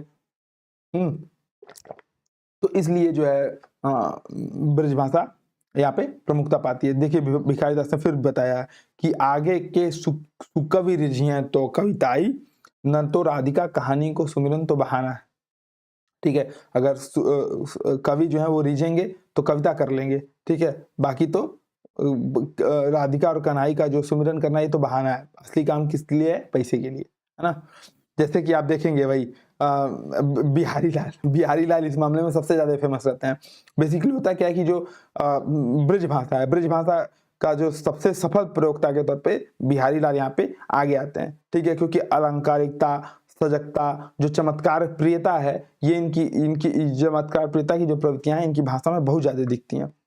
और सबसे बड़ी बात है कि भाषा की जो समास क्षमता है और जो भावों का समाहार क्षमता है, ठीक है, एक ही भावों में 9 चीजें, ठीक है, कहत नटत रीझत खिजत मिलत खिलत लजियात भरे भवन में करत है ननन ही सो बात। एक ही चीज में सब कुछ, कहत नटत रीझत खिजत मिलत खिलत लजियात भरे भवन में करत है ननन, 7 चीजें, ठीक है, कहत नटत रीझत खिजत मिलत खिलत लजियात, 7 चीजें, ठीक है। तो ये चीजें आप वहां पे देख पाएंगे। तो बिहारी के कारण आपको, अच्छा यहाँ पे एक चीज और है, रीतिकाल में जो ब्रज भाषा है उसके 2 रूप आपको दिखाई देते हैं, ठीक है। पहला रूप जैसे रीतिबद्ध और रीतिकाव्य, जो रीतिकाव्य है और जो रीतिबद्ध कवि हैं उनकी भाषा में दिखता है, जिसमें अलंकारिकता, सहजता, चमत्कार प्रियता की प्रवृत्ति दिखती है, जैसे बिहारी लाल, ठीक है। और इनकी संहार क्षमता इतनी प्रबल मानी जाती है कि ब्रज भाषा के जो दोहे हैं उर्दू के शेरों को मात देने लगते हैं। अच्छा एक चीज और है, मतलब बिहारी सस्सई में बिहारी ने ऐसे ऐसे चीजें लिखी हैं। आप एक बार बिहारी सस्सई को पढ़िएगा तो जो आरंभिक 100 दोहे आते हैं, आप कुछ दोहों को छोड़ दिया जाए, ठीक है, जैसे कहत नट रिजत की मिलत खिलत लजियात भरे बन में करते नाने नहीं सो बात, इन सब एक जो आप बहुत ज्यादा बचपन से ही पढ़ रहे हैं, ठीक है, सस्तैया के दौरे जो नाविक से तीर देखने में छोटन लगे घाव करे गंभीर, तो ये सब चीजें जो आप बचपन से पढ़ते आ रहे हैं, इनको छोड़ के जब आप बिहारी को एक बार पहली बार पढ़ेंगे ना तो आपको पहली बार में तो समझ में नहीं आएगा, ठीक है, पहली बार में तो एकदम नहीं समझ में आएगा, एकदम टिपिकली मतलब भयंकर है। आगे हम लोग देखेंगे जब व्याख्या करेंगे तो उसमें देखिए 10-12 व्याख्या इनकी कराऊंगा, कम से कम 2-5 तो कम से कम कराऊंगा, ठीक है। तो उसमें जो पूछे जाते हैं, जो पूछने जाने की संभावना उनको देखेंगे और साथ साथ इंपॉर्टेंट वगैरह भी बता दूंगा, ठीक है। तो बिहारी के इस शिल्प पर जॉर्ज ग्रेसन को कहना पड़ा कि पूरे यूरोप की कोई भी कविता बिहारी से सही का मुकाबला नहीं कर सकती। सोचिए जॉर्ज ग्रेसन जैसा जो व्यक्ति है जो कि अपनी कंपनी के प्रचार के लिए, कंपनी के काम के लिए भारत आया, वो बड़ाई कर रहा बिहारी की, ठीक है। और दूसरी शैली मिलती है घराना जैसे रीतिमुक्त कवियों के काव्य में दिखती है, ठीक है, जिसमें संवेदनशीलता की दृष्टि के साथ साथ जो ब्रज भाषा यहाँ पे चरम रूप स्वरूप को विकसित करती है। ये कवि जो है प्रेम मार्गी हैं, लेकिन तब भी जो प्रेम मार्गी होने के बावजूद भी समाज के प्रति, जो प्रेम के प्रति, जो कविता के प्रति जो सार्थकता है, इसकी जो जवाबदेही है वो इसको महसूस करते हैं। इसलिए जो इनकी भाषा है वो ऐसा नहीं है कि किसी को सुना करके चमत्कृत कर देना है, बल्कि सुना करके चमत्कृत हो ना हो लेकिन संवेदना के गहरे स्तर पर वो पहुंच पाए, ये काम जो है घराना जैसे कवि करते हैं, ठीक है। इसलिए चमत्कार देखने के साथ साथ इनकी भाषा में अलंकरण तो आता ही है, ठीक है, लेकिन वो मानव मन की गहरे संवेदना को भी व्यक्त करते हैं। जैसे तुम कौन दोपाट पड़े हो लला मन ले हूं पद्य हूं छटाक नहीं, ठीक है। तो ये वाली चीजें हैं। अब बात कर लेंगे बार रीतिकाल पश्चात ब्रज भाषा के विकास की, ठीक है, रीतिकाल पश्चात ब्रज भाषा के विकास की, ठीक है। जैसे कुछ जो विद्वान है वो रीतिकाल की समाप्ति के बाद ही मान लेते हैं कि ब्रज भाषा यहाँ पे समाप्त हो गई, लेकिन भाषा जो है लगभग 1918 के बाद से ब्रज भाषा में जब खड़ी बोली को, जब छायावाद का उदय होता है ना, तो छायावाद के उदय के बाद से माना जाता है कि ब्रज भाषा समाप्त। छायावाद में होता क्या है, जैसे खड़ी बोली, जैसे एक बार ये देखिएगा, ये है अवैध सामान्यीकरण, ठीक है, अवैध सामान्यीकरण। 19वीं शताब्दी के उत्तरार्ध में जब खड़ी बोली ब्रज भाषा से आगे निकलने लगी, तब भी सभी कवि कविता के लिए ब्रज भाषा को महत्वपूर्ण मानते थे। और देखिए कितना अच्छा स्टेटमेंट है, मैं इसको जब पढ़ता हूँ तो बिना हंसे तो रह ही नहीं पाता हूँ। भारतेंदु जी एकदम जैसे गोलू टाइप के व्यक्ति हैं। देखिए क्या लिखे हैं, मैंने कई बार परीक्षण किया कि खड़ी बोली में कुछ कविता बनाऊं, पर मेरे चित्तानुसार नहीं बनी। इससे यह निश्चित होता है कि ब्रज भाषा में ही कविता करना उत्तम होता है, ठीक है। इसको मैं अपने ऊपर अप्लाई करूं, मैंने कई बार परीक्षण किया कि मैं मैथ पढ़ूं, मैं मैथ के प्रॉब्लम सॉल्व करूं, पर मेरे चित्तानुसार मैथ सॉल्व नहीं होता है, या मेरे चित्तानुसार मैथ नहीं होता है। इससे यह निश्चित होता है कि हिंदी पढ़ना ही उत्तम होता है ठीक है, ये अवैध सामान्यीकरण सामान्य कर दिए भाई कोई भी चीज का, है ना। तो मजा आता है इसको पढ़, जब इस स्टेटमेंट पढ़ता हूँ तो हंसी तो जरूर छूटती है। भाई क्या लिख रहे हो यार, आपको नहीं लिख पा रहे हो, देखो उसको छायावादी कवियों ने देखो कैसे क्या क्या लिखा है, ठीक है। राम की शक्ति पूजा पढ़ लीजिए, या फिर छायावाद से पूर्व भी जो द्विवेदी जी हैं वो देखिए क्या क्या लिख करके गए हैं। भले वो आपको लगेगा कविता हम क्या थे क्या हैं क्या होंगे अभी आओ मिलकर विचारें समस्याएं सभी, ठीक है। हम ही ने संसार को शिक्षाएं दान की, ज्ञान की, विज्ञान की, व्यवहार की, विज्ञान की, ऐसे करके है ना पूरा बकैती किए हुए हैं। लेकिन लिख तो लिए, खड़ी बोली में कविता तो बना लिए मेरे चित्तानुसार कविता नहीं बनी तो निश्चित क्या होता है कि ब्रजभाषा में कविता करना उत्तम होता है ना। तो ऐसे भी लोग कवि थे, लेकिन इसके बावजूद भी ब्रजभाषा वहां पे, फिर आगे हम लोग पढ़ेंगे कैसे खड़ी बोली वहां पे लेती है, ठीक है। भारतेंदु के साथ साथ प्रताप नारायण चौधरी, बद्री नारायण प्रेम घन, अंबिका दत्त व्यास, ठीक है, जो भी इनके जो भारतेंदु मंडल के लोग थे, ये लोग भी ब्रजभाषा को ही मानते थे। और जो अयोध्या सिंह उपाध्याय, हरिऔध थे, श्रीधर पाठक थे, जो जिन लोगों ने बाद में खड़ी बोली के लिए आंदोलन भी चलाया था, वो भी आरंभिक रचनाएं ब्रजभाषा में ही करते थे, ठीक है। और सबसे बड़ी बात क्या है कि उस समय जो नाटक वगैरह थे, जैसे भारतेंदु का नाटक पढ़ेंगे, ठीक है, उसमें भारत दुर्दशा या फिर अंधेर नगरी, उसमें जो गाने हैं, मतलब जो कविताएं हैं, उसमें भी वो भी ब्रजभाषा में लिखे गए हैं। जैसे रोवऊं सब मिलके आवऊं भारत भाई, हा हा भारत दुर्दशा न देखी जाई, ठीक है। तो ये सारी चीजें आपको वहां पे मिलेंगी, है ना। यानी कि भारतेंदु के भी गीत आपको मिलेंगे, ठीक है। रीतिकाल के पश्चात जब ब्रजभाषा का जो 20वीं शताब्दी के आरंभ में जब खड़ी बोली काव्य भाषा के पद पर ग्रहण आ जाती है, तो फिर ब्रजभाषा को यह पद छोड़ना पड़ता है, ठीक है। और कुछ कुछ लोग फिर भी कर रहे थे, लेकिन 1918 में जब हिंदी साहित्य में छायावाद का आगमन होता है, तो ब्रजभाषा अपने का अंतिम रूप से एकदम माना जाता है कि हाँ काव्य भाषा के तौर पे अब प्रमुख रूप से नहीं जाएगी, ठीक है। और ऐसे आप समझिए कि जो पल्लव है, पल्लव 1927 में जब पल्लव लिखी थी सुमित्रानंदन पंत ने, तो पल्लव की भूमिका में उन्होंने बताया था कि अभिव्यक्ति को अब ब्रज की जो चोली है उसको उखाड़ करके फेंक देना होगा, ठीक है, क्योंकि अब उसको क्रांतिकारी तेवर वाला चोला चाहिए जो कि खड़ी बोली प्रदान कर सकती है। तो सबसे माना जाता है कि 1918 के बाद से ही जब छायावाद का युग शुरू होता है, तो आगे हम लोग छायावाद में पढ़ेंगे, तो उसमें ब्रज मतलब जब खड़ी बोली का विकास पढ़ेंगे तो उसको हम लोग इस चीज को समझेंगे, ठीक है। अब दो चीजें हैं, अभी लगभग 57 मिनट की क्लास हो चुकी है, ठीक है। अब एक बार आपका यहाँ पे व्याकरणिक विशेषताएं भी इसकी बची पड़ी हैं, ठीक है। व्याकरणिक विशेषताएं भी बची पड़ी हैं, एक बार देख लेते हैं, ठीक है। व्याकरणिक विशेषताओं में भी परेशान नहीं होना है। जैसे पूर्वयुगीन ब्रज भाषा की जो विशेषताएं हैं, भाषाई विशेषताएं, ऐसा नहीं है कि ऐसा ही जब सूर्ययुगीन ब्रज भाषा में पढ़ेंगे या रीतिकालीन ब्रज भाषा में पढ़ेंगे तो बहुत ज्यादा अंतर आएगा। रीतिकालीन ब्रज भाषा और सूर्य की जो ब्रज भाषा है लगभग समान है, ठीक है। तो इसको लेकर के एक बार मैं जल्दी जल्दी घुमा देता हूँ। काव्य भाषा के रूप में ब्रज भाषा का जो विकास है वो कैसे है, या पूर्वयुगीन ब्रज भाषा की भाषाई विशेषताएं क्या है। तो जब भी भाषाई विशेषताएं लिखेंगे तो ध्वनि विशेषताएं, व्याकरणिक विशेषताएं और शब्दकोशी प्रवृत्तियां तीनों लिखेंगे, ठीक है। तो एक बार देख लेते हैं पूर्वयुगीन ब्रज भाषा की भाषाई विशेषताएं, फिर मैं एक बार हिंट करूंगा कैसे कैसे उत्तर लिखना है। उत्तर लिख करके आप लोग एक जो व्यक्ति दिखाएगा उसकी कॉपी में ऑडियो कमेंट के माध्यम से देख लूंगा, ठीक है।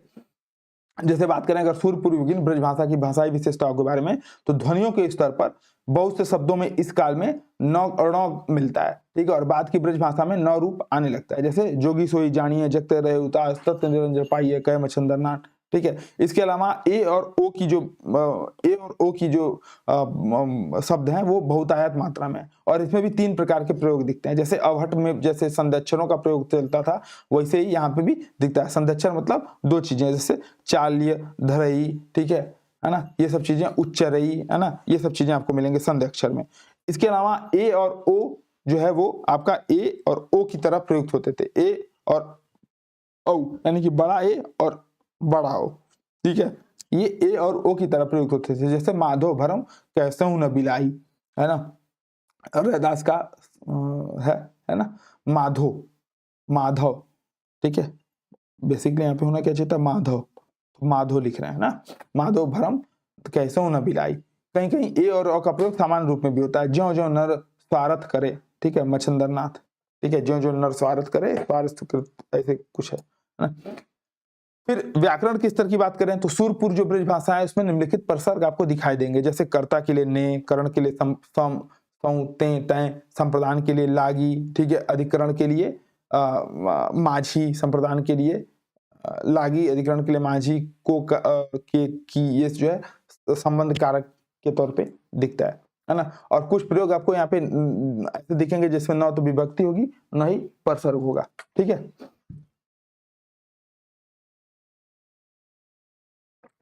अगर बात करें सर्वनाम की तो सर्वनाम में भी आप देखिए चीजें ऐसे मत करिएगा, आप सीधे ऐसे बताइएगा सर्वनाम, निम्नलिखित सर्वनामों का विकास यहाँ पे वृहद मात्रा में होता है, थोड़ा सा चीजें अपने तरफ से बताइएगा, ठीक है। जैसे ऐसे बता सकते हैं कि ब्रज भाषा के आरंभिक चरण में विकास की अवस्था भले ही आरंभिक थी लेकिन सर्वनाम अच्छे से विकसित हो चुके थे, जैसे हूं, हाँ, मैं, मऊ, मोही, हमारो, हमार, तिहारो, तुम्हार, ठीक है, तू, तुम, को, कौन, ठीक है, जो, है ना। ये सारी चीजें आप एक साथ बताइएगा, ऐसे लिखने की आवश्यकता नहीं है, ठीक है।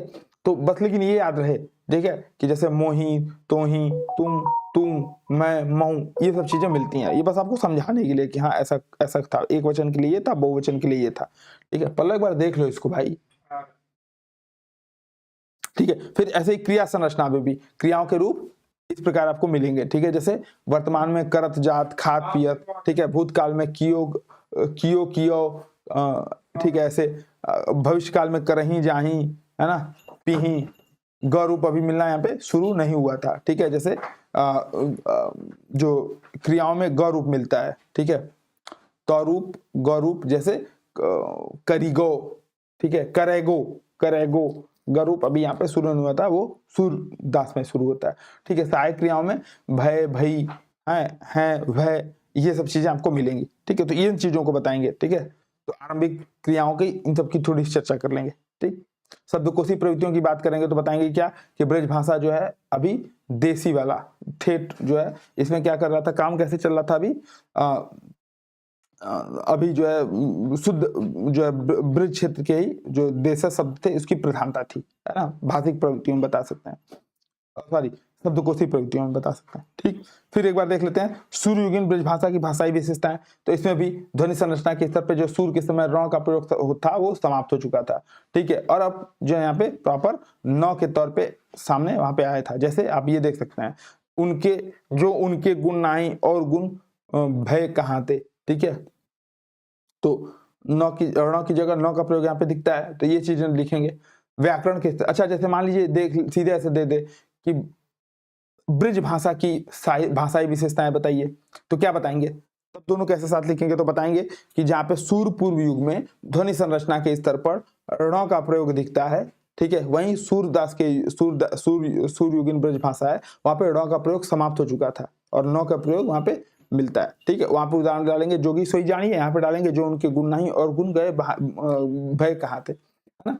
व्याकरण के स्तर पे आपको परसर्ग दिखेंगे, तो लगभग ये जो परसर्ग हैं ये आज वाले भी चलते हैं, जैसे कर्ता ने, कर्म को, कौ के, ठीक है, करण ते, तय, सो, संप्रदान लौ, अपदान लागी, अधिकरण में, माही, पै, संबंध काके की, है ना, को के की, ठीक है, आपको दिखता है। सर्वनाम में भी हूं, मैं, हम, हमारो, तुम, तुम्हारो, वे, वाको, वह, वाकी, को, कौन, जो, जाके, याकी, वाकी, ये चीजें दिखती हैं। तो ये वाली चीजें बताएंगे सीधे ऐसे। विकास अब कैसे दोनों साथ कैसे लिखेंगे, तो सूर्ययुगीन जहाँ पे अभी शुरुआत हुआ था वहीं यहाँ पे सर्वनाम जो सर्वनाम है वो अच्छे खासे मात्रा में दिखने शुरू हो जाते हैं। जैसे प्रश्नवाचक सर्वनाम के लिए को और कौन, संबंधवाचक के लिए वह, जाके, वाकी, ठीक है, अन्य पुरुष के लिए वह, वाकी, है ना। तो ये चीजें। क्रिया संरचना की अगर बात करें तो वर्तमान के लिए त रूप चलता है, जैसे करत, ठीक है, करती, है ना, ठीक है। इसका कुछ एग्जांपल है, जैसे निस्दिन बरसत नैन हमारे, ठीक है, बरसत, ठीक है, निसी दिन बरसत नैन हमारे, ठीक है। कैसे भाई, निस दिन बरसत नैन हमारे, सदा रहती पावस ऋतु हम पे, जबते श्याम सिधारे, जब से श्याम गए हैं तब से हमारे यहाँ जो है हमारे नैन जो है रोज बरसते हैं, ठीक है, हमेशा बरसात की ऋतु रहती है और हम जब से श्याम गए तब से रोज हमारे नैन बारिश करते हैं, ठीक है। भूतकाल के लिए कियो चलो जैसे अकारांत क्रियाएं यहाँ पे प्रयोग में आती हैं, है ना। भविष्य काल के लिए गौर हर उपयोग करते हैं, जैसे करी है, करी गो, ये सब अभी हम लोगों ने चर्चा की थी। गौर रूप का यहाँ विकास होता है, तो कैसे लिखेंगे, साथ साथ लिखना होगा। तो मान लीजिए दे कि ब्रज भाषा की व्याकरणिक विशेषताएं बताइए, तो बताएंगे क्या, सूर पूर्व में जहाँ पे अभी गौर रूप नहीं विकसित हुआ था, वहीं पे यहाँ पे गौर रूप का विकास दिखता है। वहां पे कौन सा था, करही जाही, ठीक है, और यहाँ पे करी है करेगो, ठीक है। तो ग और हर रूप यहाँ पे दिखता है, करी है करेगो, ठीक है, भविष्य काल के लिए। तो ऐसे जोड़ के दोनों साथ लिखना है। सहायक क्रियाओं में हैं, वह, ठीक है, हुते हुतो, इन सब चीजें यहाँ पे दिखती हैं, ठीक है। जैसे वो वाला है लोचन जल कागज मसी मिलके बह गई श्याम शाम की पाती, ठीक है। तो ये वाला उधो मन न बहे 10-20, एक हुतो सो गयो श्याम संग को अपराधे ईस।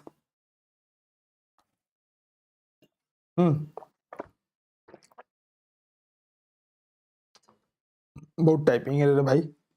वचन संरचना के स्तर पर यहाँ पे स्तर होगा, ठीक है, स्तर पर यहाँ एक वचन शब्दों को बहुवचन बनाने वाले प्रत्ययों में प्रायः दो रूप मिलेंगे, जैसे एक अनुनासिक रूप और दूसरा न और अन वाला रूप। जैसे न और अन लगा करके, सखी से सखियन, ब्रजवासी से ब्रजवासिन, ग्वाला से ग्वालिन, ठीक है।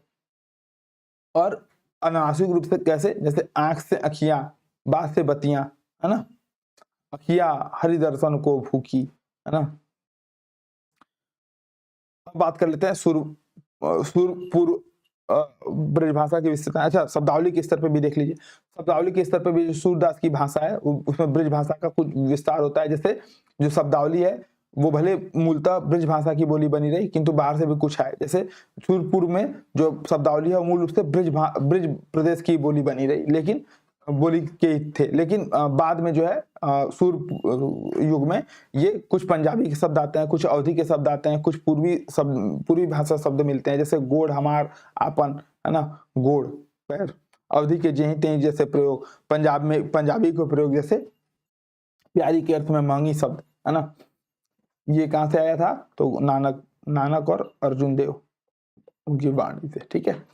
अब सूर परवर्ती जो ब्रज भाषा है उसमें देख लेते हैं भाई। तो अब इसमें देखिए कुछ विभक्तियों का प्रयोग की परंपरा दिखती है, जिसमें दो विभक्तियां प्रमुख हैं, जैसे ही और नु, ठीक है, ही और नु। जैसे पवन जलावत आग को दीपहि देत बुझाए, ठीक है, तो दीपहि,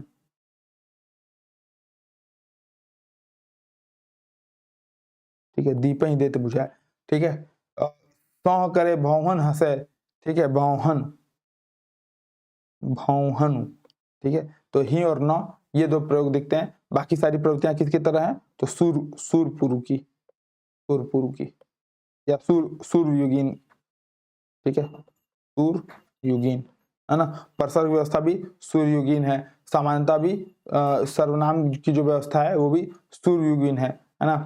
कुछ सर्वनाम यहाँ पे एक्स्ट्रा दिखते हैं, जैसे कैसी सर्वनाम जो वर्तमान कालीन जैसी है उसके अर्थ में मिलता है। इसके अलावा तेते तेती जेते जेती जैसे सर्वनाम भी इस काल में विकसित हुए। बाकी सारी व्यवस्थाएं सूरयुगीन है, सूरयुगीन, ठीक है। क्रियाएं भी वैसे ही जैसे सूर काल की भाषा में दिखती हैं, लेकिन कुछ वर्तमान काल के लिए तरूप, ठीक है, जैसे चलत नटत कहत रिझत खिजत मिलत खिलत लजियात। भूतकाल के लिए कियो चलो गौ बंध्यो जैसे प्रयोग यहाँ पे आपको दिखते हैं, जैसे अली कली ही सो बध्यो, आगे कौन हवाल, ठीक है ना। सहायक क्रियाओं के रूप में आपको भय का प्रयोग दिखता है, जैसे चितु पितु मारक जोग गुनी भय गए भय सुतलोक, ठीक है। तो उसमें भय का प्रयोग सहायक क्रिया के रूप में, है ना। वचन व्यवस्था की बात करें तो आप प्रत्यय का प्रयोग करके बहुवचन बनाने का यहाँ पे आपको दिखेगा, ठीक है। जैसे अकिया दुखिया नहीं मानती हैं, प्यारे तिहारे पिया पिय प्यारे तिहारे निहारे बिना अखिया दुखिया नहीं मानती हैं। तो आप प्रत्यय का प्रयोग यहाँ पे बहुवचन बनाने के लिए होता है, ठीक है। और अन इन का भी प्रयोग होता है, ठीक है। प्रभु हो पुनि भूतल अवतरिये, नहीं हम आरत भारतवासिन पे दीन दयाल दया करिए, ठीक है। प्रभु हो पुनि भूतल अवतरिये, है ना। तो भारतवासिन इन प्रयोग, है ना, दिखता है। तो ये चीजें आपको यहाँ पे दिखती हैं। अभी ब्रज भाषा में एक क्लास और लेनी पड़ेगी, आधा क्लास लेंगे और थोड़ा सा, ठीक है। उसमें जैसे अखिल भारतीय काव्य भाषा के रूप में ब्रज भाषा है, या ब्रज भाषा कैसे अखिल भारतीय काव्य भाषा के रूप में बनी, और ब्रज भाषा में जो गंभीर कलात्मकता है उसके क्या कारण हैं, उसकी शक्तियां क्या हैं, उसकी सीमाएं क्या हैं, ये थोड़ी सी हम लोग चर्चा करेंगे, ठीक है। तब तक जो है आज देख लेते हैं कौन कौन से इसमें प्रश्न हो गए। तो उन प्रश्नों को आप लोग थोड़ा सा लिखिएगा, अगर उसमें कोई दिक्कत आती है साथ साथ लिखते चलिए, ठीक है। कोई दिक्कत आएगी तो वो इसी समय समझ लेंगे, है ना, या ऑडियो रिकॉर्ड करके, जैसे कई लोग जो उनको भी दिक्कत फंस रही है वो पर्सनली मैसेज करके भी पूछ ले रहे हैं, तो आप लोग बिल्कुल पूछ सकते हैं @सत्यप्रकाश इंडिया, ठीक है। ये टेलीग्राम वाला आईडी है, आप यहाँ पे मैसेज कर सकते हैं। हाँ, ये मेरे पास जब समय होगा तो मैं उस हिसाब से देख करके रिप्लाई करूंगा, लेकिन जल्दी रिप्लाई होगा। SATYA, ठीक है, PRAKASH_INDIA।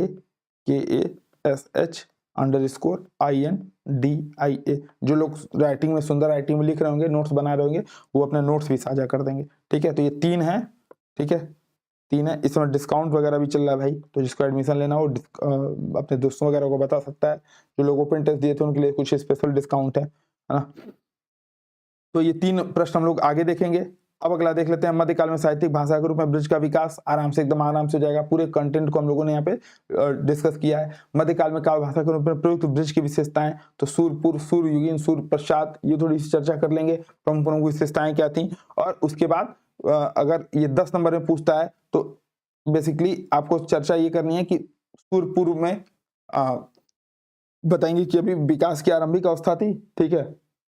और मतलब 2-2 लाइन के बस लिखना है, विकास की आरंभिक अवस्था थी, जिसको जो है सूरदास ने आगे चरमोत्कर्ष तक पहुंचाया। फिर रीतिकाल में श्रृंगारिकता और वात्सल्य का थोड़ा सा जिक्र करके फिर आपको वहाँ पे व्याकरणिक विशेषताएं, जो भाषागत विशेषताएं, बेसिकली व्याकरणिक ध्वनि विशेषताएं और शब्दकोश प्रवृत्तियां, उस पर थोड़ी चर्चा करनी है, ठीक है। तो 10 नंबर में है तो उस हिसाब से आप चेंज करेंगे। यही 15 नंबर और 20 नंबर पे होगा तो अलग से इस पे करेंगे, ठीक है।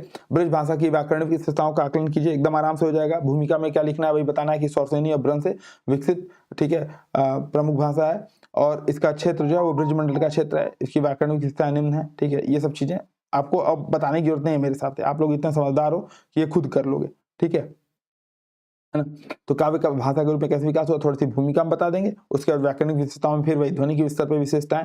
तो सूरपूर्व, जहाँ सूरपूर्व में ऐसी हुई वहीं सूर युग में ऐसा हुआ, और सूर पश्चात में भी यही प्रवृत्ति बनी रही। तो तीनों की चर्चा कर रखी है, आपको ये बता देना है कि हाँ, आपको ये पता है कि ब्रज भाषा का जो विकास हुआ वो 3 काल में हुआ, कम से कम 3 काल में, ठीक है। अब साहित्यिक भाषा के रूप में ब्रज के भाषा के महत्व का आकलन कीजिए, ठीक है। तो साहित्यिक भाषा के रूप में ब्रज भाषा के महत्व का आकलन करना है, कैसे। सूरदास के समय में, सूरदास के पूर्व के समय और रीतिकाल के समय में ब्रज भाषा किस प्रकार महत्वपूर्ण रही, ठीक है। तो ये सब चीजें अभी हम लोगों ने चर्चा की, वो चीजें एकदम आराम से आप लिख सकते हैं, भविष्य में आने वाला प्रश्न है, ठीक है। ब्रज भाषा की व्याकरण विशेषताओं का निरूपण कीजिए, ये सारा हो गया, ठीक है। तो कौन कौन सा हो गया, 1 2 3 4 5, ठीक है। ब्रज भाषा की भाषिक विशेषताएं हो गया, ठीक है। काव्य भाषा के रूप में ब्रज की भाषा के विकास का मध्यकालीन, ठीक है, ये भी हो गया। सुर की ब्रज भाषाएं हो गया, सुर पूर्व ब्रज भाषाएं हो गया, सुर पश्चात ब्रज भाषाएं हो गया। अखिल भारतीय काव्य भाषा के रूप में ब्रज का विकास बचा हुआ है, ठीक है। कुछ शक्ति और सीमा पे प्रश्न आता है तो इसको भी हम लोग कर लेंगे, ठीक है। परेशान मत होइएगा, कोई भी दिक्कत आए, कोई भी डाउट आए, कुछ भी अगर समझ में नहीं आए तो बिल्कुल आप निसंकोच कभी भी पूछ सकते हैं, एकदम UPSC हिंदी आप सभी के साथ है, ठीक है। तो मिलते हैं नेक्स्ट वीडियोज में, तब तक के लिए जय हिंद।